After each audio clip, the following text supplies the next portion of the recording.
down, I have not heard the clock. And she goes down at 12? I take 'tis later, sir. Hold, take my sword. There's husbandry in heaven, their candles are all out. Take thee that too, and heavy summons lies like lead upon me. And yet I would not sleep, merciful powers. Restrain me in the cursed thoughts that nature gives way to in repose. Give me my sword. Who's there? A friend. What, sir, not yet at rest? The king's abed. He hath been an unusual pleasure, and sent forth great largesse to your offices. This diamond he greets your wife withal. By the name of the most kind hostess, and shut up the immeasureless content. Being unprepared, our will became the servant to defect, which else should free have wrought.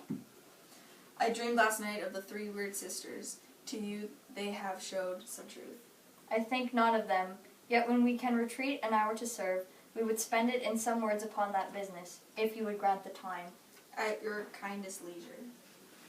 If you shall cleave to my consent, when it is, it shall make honor for you. So I lose none in seeking to argument it, but still keep my bosom franchised and allegiance it. Clear, I shall be counseled. Good repose the while. Thanks, sir. The like to you.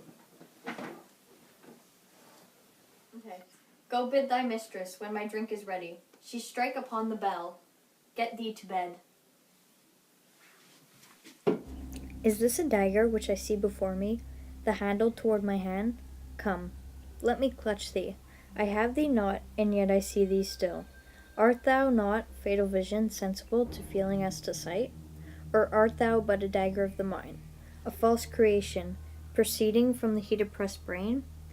I see thee yet, in form as palpable, as which this now I draw.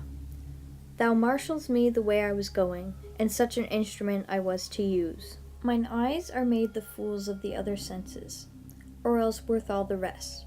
I see thee still, and on thy blade, and dungeon gouts of blood, which was not so before. There's no such thing. It is the bloody business which informs thus to mine eyes. Thou sure and firm set earth, hear not my steps, which they walk for fear thy very stones prate of my whereabout. The bell invites me, hear it not, Duncan, for it is a knell that summons thee to heaven or hell.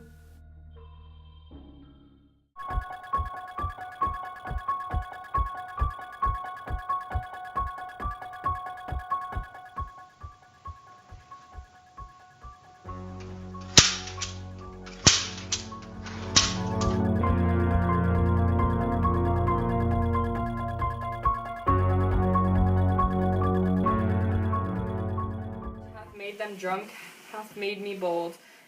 What hath quenched them, hath given me fire. Hark, peace, it was the owl that shrieked, the fatal bellman which gives the sternest good night. He is about it, the doors are open, and the serrated grooms do mock their charge with snores. I have drugged them, posits, that death and nature do contend about them, whether they live or die. Who's there? What ho?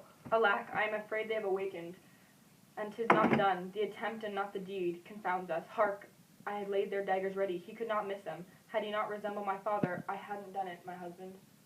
I have done the deed. Didst thou not hear a noise? I heard the owl scream and the crickets cry. Did you not speak? When? Now.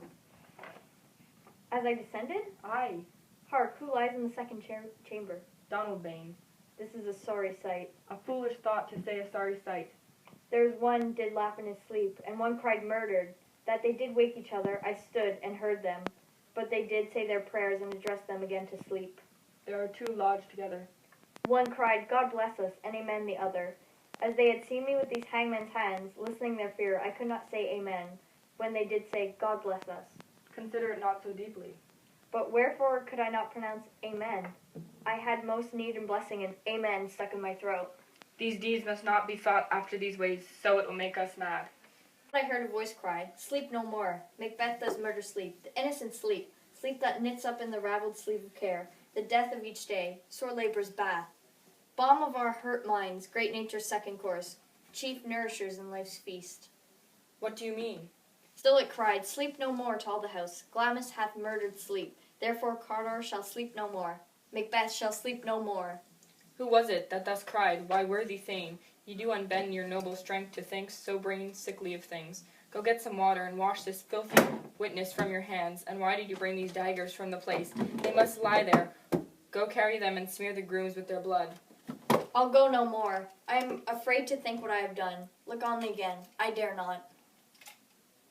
Infirm of purpose, give me the daggers. The sleeping and the dead are but as pictures. 'Tis the eye of childhood that fears a painted devil. If he do bleed, I'll gild the faces of the grooms withal, for it must seem their guilt.